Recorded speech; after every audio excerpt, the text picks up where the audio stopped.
Hello, my fellow readers. I, Dark Symphony 777, fan fiction reading. As always, a link to the story will be in the description below. Please like the video, subscribe to the channel, click on that bell for notifications, and leave a comment in the comment section below your thoughts on the video and any future fan fictions you want me to read or review. So, the story I'm gonna read is Library Chaos. It's a Castlevania fan fiction. The reason I'm doing this story is more because with what work was like, I've been so busy there that I haven't time to look at any fan fictions or do the roulette wheel. So I thought today, I just go to my favorite fan fiction, my favorite game, I just find a fan fiction. I found this. It was either this or one based off the anime. I might do that one eventually, I know. Yeah, and so this is actually kind of creative because it's a story about the library, the master librarian in Symphony of the Night. I love Symphony of the Night. It's probably one of my favorite games ever. I don't think it's the best Metroidvania, that's or Ecclesia, but I do think Symphony of the Night was, and still is, a great game with an amazing soundtrack. So, before I get started, I want to actually bring up comment my newest subscriber actually left for me. It was during the Monster Yusumi review, and he said, and it was a response towards the pictures, and he told me, why don't you use reader mode? And I actually thought about that. I knew reader mode was a thing, because my grandfather actually has it on it. He's like 80, so he needs some help reading stuff online. He mostly just uses it for news. So he uses reader mode to kind of help him read some stuff. But here's the thing. One, you have to know that reader mode actually exists. I only vaguely heard of reader mode from my grandfather, and thought it was basically just installed into his computer. I didn't know you have to actually, like mess around with the coding and stuff like that. So it's like, okay, that's fine. Two is, based on what I did, I tried to actually install it onto my computer. It didn't work. So I'm guessing it doesn't work for every single computer out there. I do think, if reader mode works, then it works. But I did the whole thing with the, editing out pictures and moving to the author's notes, more because of the fact that at the time, I didn't know that much about reader mode. I did a little more research into it thanks to the comment, and realized, okay, fine, you can possibly do the cut and paste. Your computer would have to actually be able to use it. I tried it again. I tried it with my laptop. It didn't work. It's like, for some reason I couldn't get. I tried the coding thing, and I couldn't get reader mode on my laptop. I just couldn't. So, maybe the commenter, it works on certain laptops, but it doesn't work on certain laptops.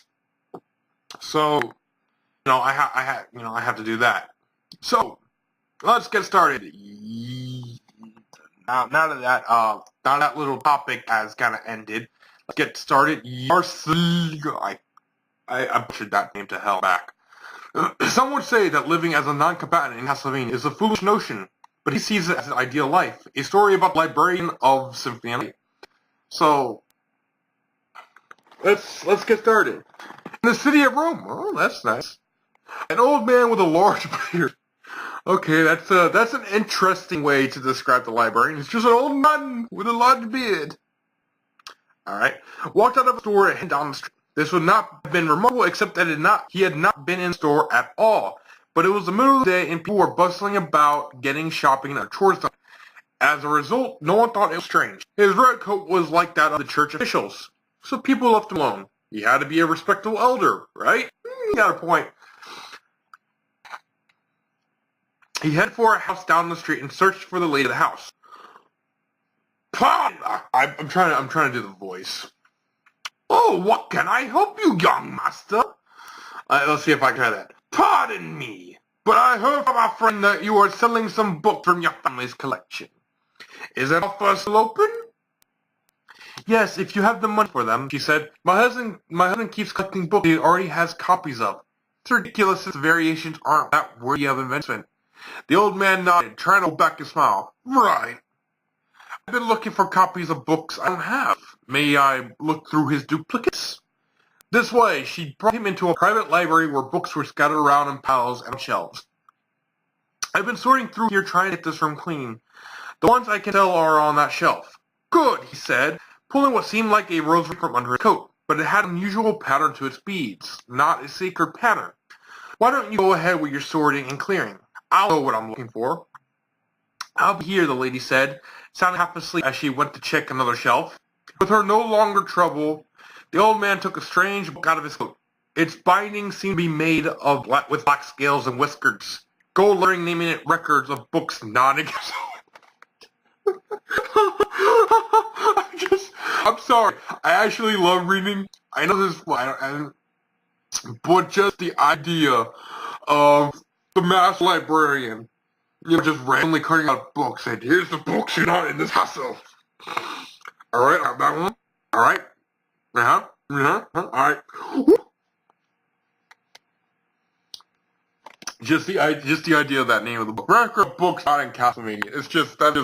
That's just hilarious. Considering Castlevania kind of crumbled down every once in a while. Because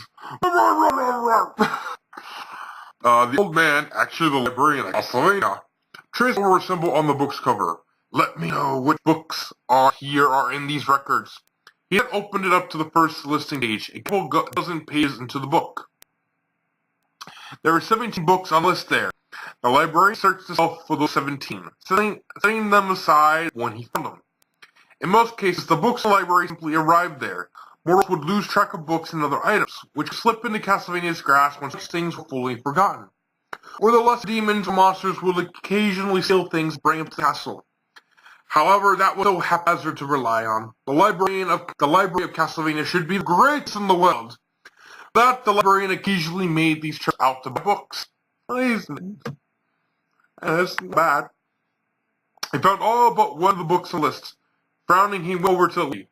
Excuse me, but you should have a copy of Tabitha's social notes, since presumably you're Lady Tabitha. Oh, yes, but she went over to their shelf, picking a plain-looking book.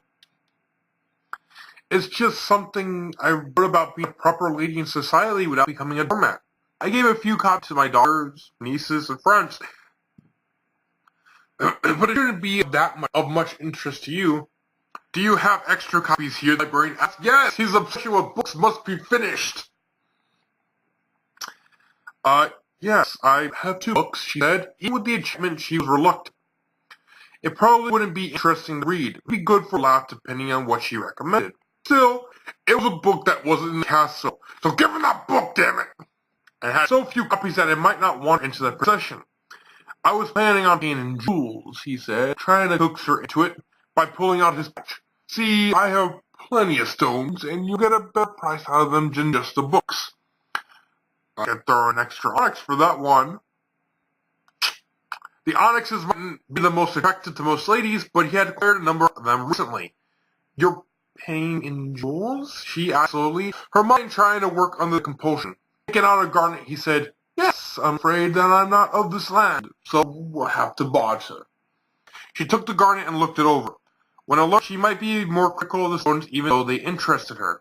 Well then, if you insist, she passed over the copy she was holding. That was all. Thank you. This means a lot to me, he said, smiling. He passed over a few other stones, including an extra onyx, and then tucked the books away in his coat. Inventory magic meant that he could carry all these books without breaking a sweat, even at his parent age. Leaving the house, he headed back for the store he had emerged from. When he touched the card talisman to the frame of the door, it took him back to the library of Castlevania as he passed through the frame. Technically, he could just rip the library card anywhere and instantly come back home. But mortals tended to get disturbed at the sight of people disappearing into thin air. The act with the door of a busy store was just a cover. Well, this has been a good barring trip, he said to himself as he put a hand on the door frame to his office. This was necessary to keep the library stable when Castlevania had crumbled into the world. In the world, this castle had yet to be truly destroyed. It simply shred its physical structure whenever its master willed it, While mortals hoped that the curse that hung over their lives was over, Castlevania lurked in the shadows, waiting to rule over another generation. But without a physical form, the areas of the castle became unstable and prone to change at the slightest provocation. But he was the castle's master librarian. As long as he was here, the library could maintain its identity and contents, as well as his own life. It also meant that if he got sick, the library would get badly disorganized. Thankfully, that only happened once so far. It did make him wonder what happened to the whole castle. Something similar happened to Dracula. It was a vampire, so that shouldn't be a problem. Perhaps that was for the best. Castlevania in disarray would be an enormous headache for everyone inside. What was that quote that Alucard said again? This is a creature of chaos. It may take many forms. Maybe Alucard only beat his daddy because his daddy was sick. I also explain reverse castle. I beat you. No, I had a runny nose. Let me. Alright, I'm in now my second form. God bless you. Thank you, son. You're welcome, father. Let's fight. Okay.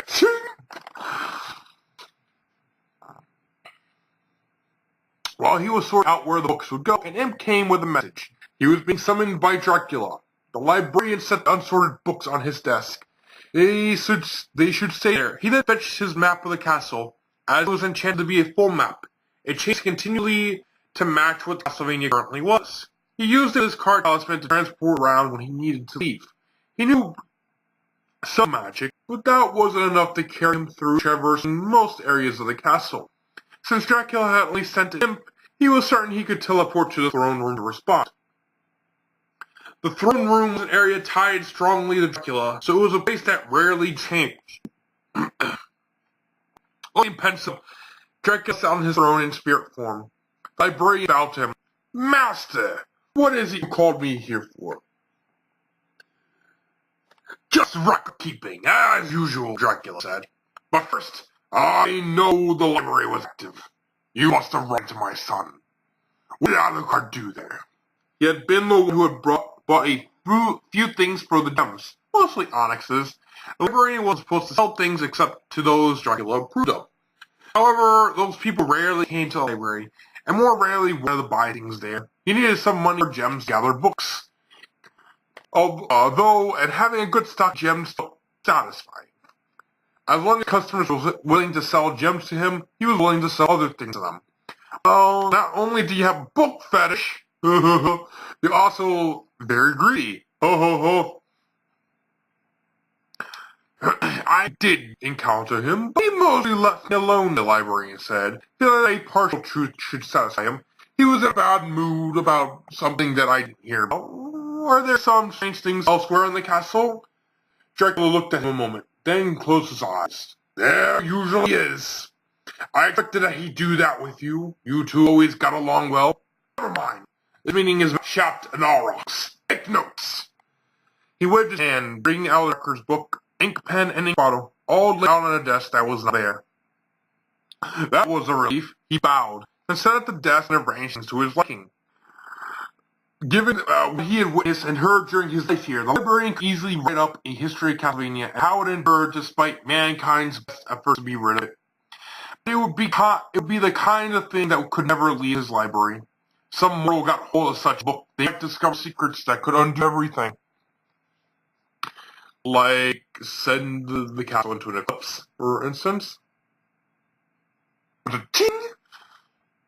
He could just imagine the kind of rage the master might go into if he heard about the idea. The librarian simply kept quiet about it, keeping the records to ask, and then hiding those along his own writings.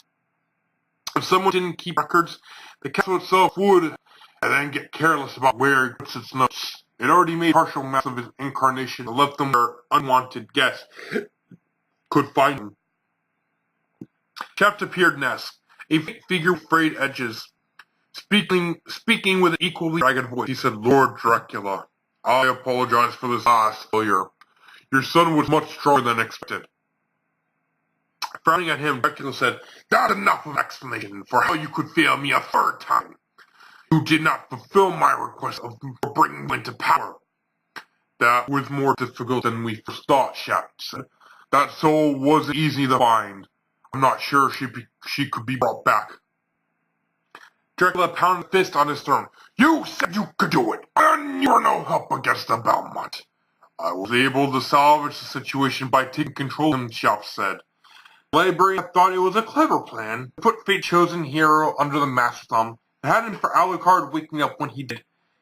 They might have reigned over Europe unlike ever before. That doesn't excuse your failure to stop him the first time, Dracula said sharply. And you couldn't keep control over the Belmont. You said your scheme was perfect. It failed utterly as you found so easily. I don't know how that happened, the ghost said, starting to lose his composure. He shrank back a little. Librarian, can you explain? Dracula asked. Calling on a book of battle records, the librarian said, Of course, Master. According to these records, he mentally told the book to open up to data on a battle between Shaft controlling Richter against Alucard. Alucard had an artifact called Holy Glasses, which let him see past illusions, including beings hidden by dark powers. In that manner, he saw Shaft's control orb easily, able to break without harming Richter. Where did he get glasses like that, Shaft asked. That was the librarian shifted the pages and searched for the item dictionary. It doesn't matter, since you lost even faster in the second battle, Dracula said. After waiting a moment to make sure he wasn't interrupting, the librarian explained. The holy glasses were acquired in the secret area below the clock room in the false castle.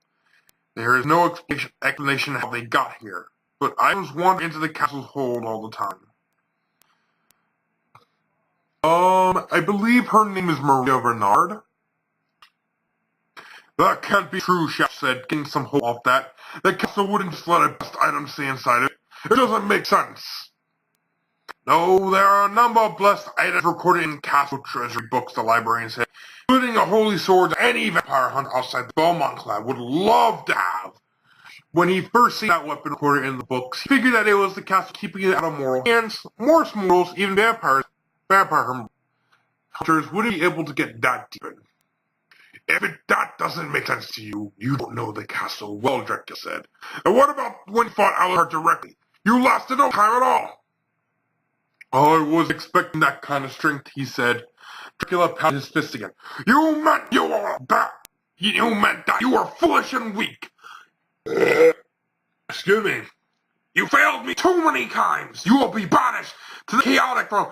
That's actually a nice touch of making reference to the Sorrow games. Actually, I really like that reference right there. No, please, I beg you, please forgive me. But the shadows were already gathering. Shaft screamed as he was consumed by the castle. Now his soul was completely owned by it, but had no will of his own.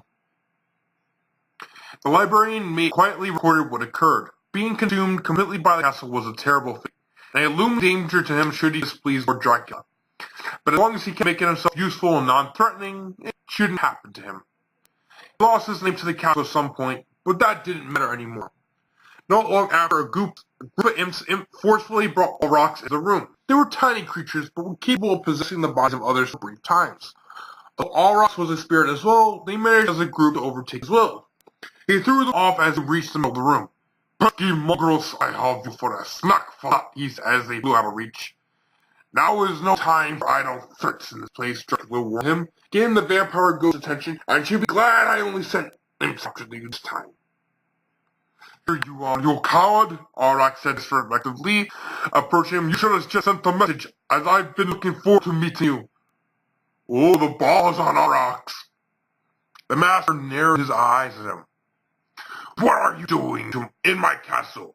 You have sworn no oath of loyalty to me. You should not be inhabiting this place. You're the one who shouldn't be here, Auroch countered with. You have fallen again and again, unable to make Castlevania's reign last. As proof of this, I was able to bend the central location of the castle to my will, where you were trying to keep it in the physical realm. If you can't lead chaos through the world, then I will. Shaking his head, Dracula said, You took control of a portion of an illusionary castle.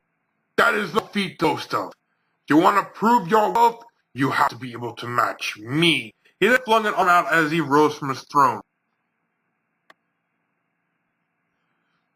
That initial attack was no attack. That initial action was no attack, though. It threw a shield over the librarian's desk. About it then. Good thing he saw the battle records on the table. The librarian opened up a book to where the text and pictures were already filling in about the two opponents. They were all some younger vampire who attempted to steal possession of the castle for the master. At times, particularly greedy mortals had even tried. But the book that noted how one actually gained mastery over Castlevania was one of the hidden works. The librarian kept it under a special lock. That's... wait a minute. Wait. Is that an actual reference to Portrait of Ruin? If it's an actual reference to Portrait of Ruin, that is actually a really clever reference. If I didn't play Portrait of Ruin, this sentence right here, that would have flew over me. I'm completely guessing. It's that reference Bronner. For those of you who didn't play Portrait of Ruin, Bronner was actually a World War II veteran. Someone who was involved in World War II, who lost his daughters during the war, and so that grief caused him to make a deal with some kind of entity, or he did some kind of spell that turned him into a vampire. A special vampire that allowed him to use paintings to control. And so what he did is he made 8 paintings and basically used them to take over Dracula's castle. So he really did. So unlike Aurochs, it only took a tiny portion of fake castle. Bronner was strong enough and skilled enough that he was able to actually circumvent Dracula's power through the paintings. What he did was he used the paintings and then he would attach it to... He would actually create 2 separate halves of the castle. With him controlling most of it and Dracula only really having the throne room. And so he would create the paintings and lock them into and surround the throne with them. And so the paintings actually continuously siphoning Dracula's power in order to, 1, keep weak, and 2, in order to keep him controlling Castlevania alive. That is an amazing reference. That is a really good reference. I really love that reference. Aurochs backed off, ridding his own magic. Fool! Why waste power on a weakling like old mortal? Why is he even here? Because he is loyal and does his work well, Dracula said, throwing fireballs before vanishing. Starting Aurochs were predictable. He summoned out ghostly skulls, perhaps intent of tracking Dracula that way. Unfortunately, the skulls got confused and headed for the last place Dracula had been standing. The master was able to appear right behind Aurochs and smash larger fireballs directly into his back. Aurochs was quite strong, even skillful, but Dracula was the most powerful vampire of all, and he knew how to use his magic well. At the side, the librarian watched and felt thankful yet again that he hadn't asked to prove his abilities in battle. He had been part of the castle, the real one, to his will just the same. But his aim was not for power through strength. His aim was for power through knowledge. Something that didn't put his plans in conflict with those of the master. It was a simple premise. One that vampires dismissed repeatedly. Sometimes it made the librarian wonder why. With their abilities, they could become extremely knowledgeable and leverage the power to conquer nations. No, they sought to prove their power through destructive means. Meanwhile, the librarian had collected an immense number of books with the help of Castlevania.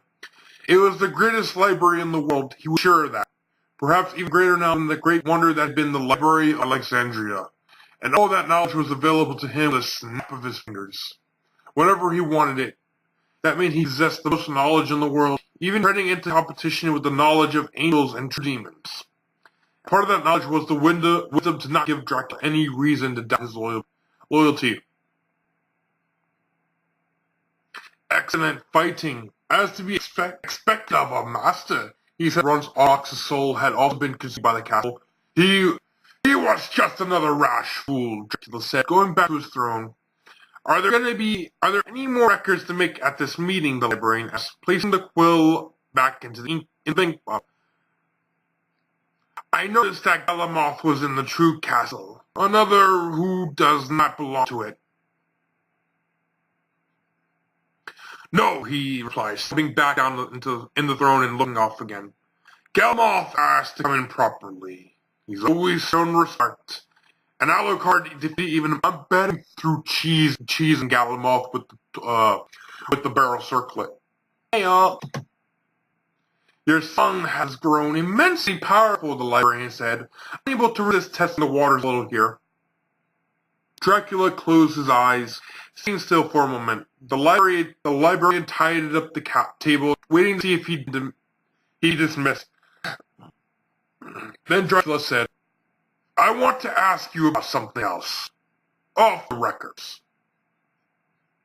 Waving his hands over the record book, the librarian used a small amount of magic to dry the ink so that he could safely shut it. Once he had, he said, Certainly. What is it, master?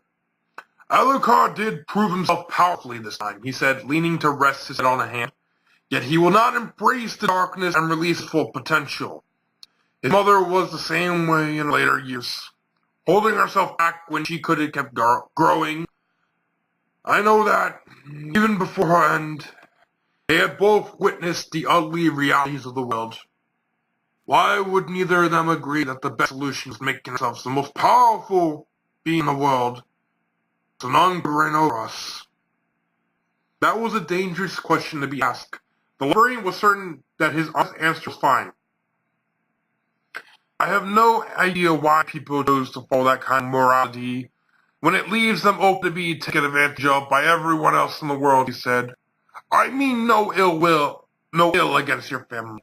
But perhaps some people like feeling that they're better than everyone else for taking such a chance in life. I much rather stay out of society than try to be righteous. He then chuckled at himself. I mean, with someone like myself, staying out of conflict is a much better choice. Dracula nodded. You at least recognize your weakness and find the ways to make yourself useful. And if that fool must mistake you for immortal, he has no right to try and claim recognition as a master. Thank you, my lord, the librarian said, bowing his head, tapping his cheek, then said, That priest should have been able to bring Lisa back. If he couldn't, perhaps she has been reborn. I could find her again, back to my side, without her remembering anything of the past. That may be, he said. Do you want me to look that up? Dracula shook his head. I'll do that myself. You're dismissed for now. He waved his hand to emphasize his point. Your assistance, the librarian said, gathering up his books and using his talisman to return to the library. Dracula's wife may have been reborn by now, but the librarian had been doing some reading about reincarnation lately that made him question this. Some cultures believed souls were born to continuously improve themselves until they reached a state of perfection. If Lisa had turned away from the darkness even as she was dying, she might continue to resist in life. She might dismiss Dracula's advances once she realized the darkness in the soul. What happened to the Master again? A Master or the castle itself? Looking over the shelves of books surrounding him, the librarian wondered about something else. Would the castle be jealous if Dracula pursued the woman he loved again? He seemed to have a weakness for women who were curious about magic, but would eventually turn away from the darkness. The librarian had read over some past records of Dracula's affairs and always ended with the woman declaring him evil and getting out of his life, to their own destruction. However, it wasn't destruction at his hands. It was destruction at the hands of others, which would enrage Dracula into hating the world passionately again. Perhaps the castle didn't want him to settle down happily, or someone else had directed others to his own ends. For the sake of this library, I want to be disloyal to my true master, the librarian said. To reassure himself, or Castlevania? But did that question matter when the statement was completely true? So, that's the story. I really love this story.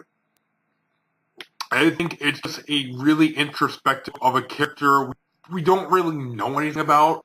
The Master Librarian only showed up in Symphony of the Night. He showed up just in the long library, and he basically was just there to, supply items to Alucard should he need be, because I also like the explanation for why he sold all the items to Alucard so that he can get money, so he can sell books, So in essence, it's more in a more roundabout way for him to achieve his goals of acquiring more books. He just, he kind of had a loophole around it to supply Alucard. I actually really like that clever use.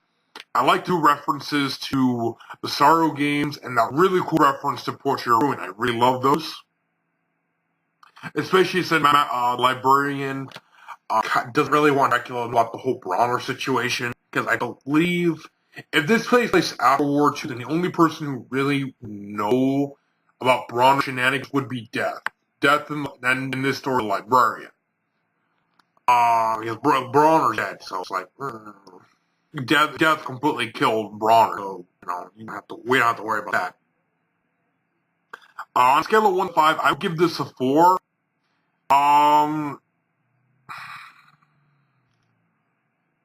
Honestly, I think there is something missing. I don't. This is one of the stories where I can't put my tongue on why this is a 5 out of 5. This is a 4 out of 5, but I just can't put my tongue on it. Why I would how I would make it 5 out of 5. This is just one of those things I don't know about. It's on my tongue. I just can't remember it. But I really love the story.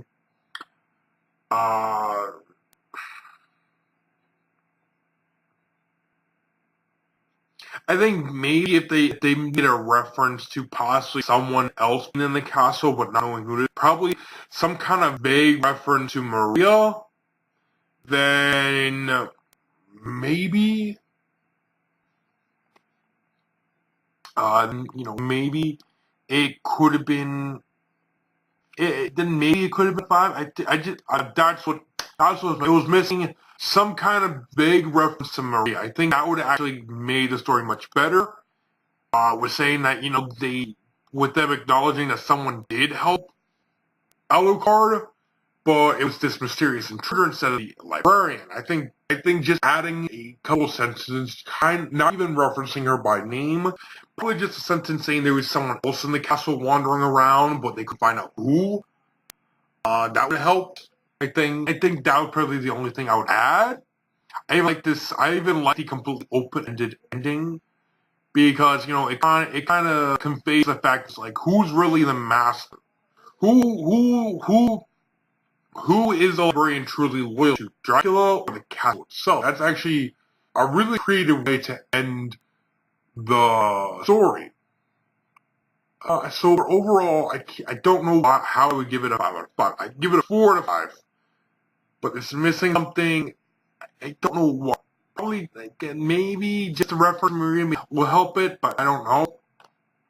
So that's my reading of Library Chaos. This has been Dark Symphony 777, and cut.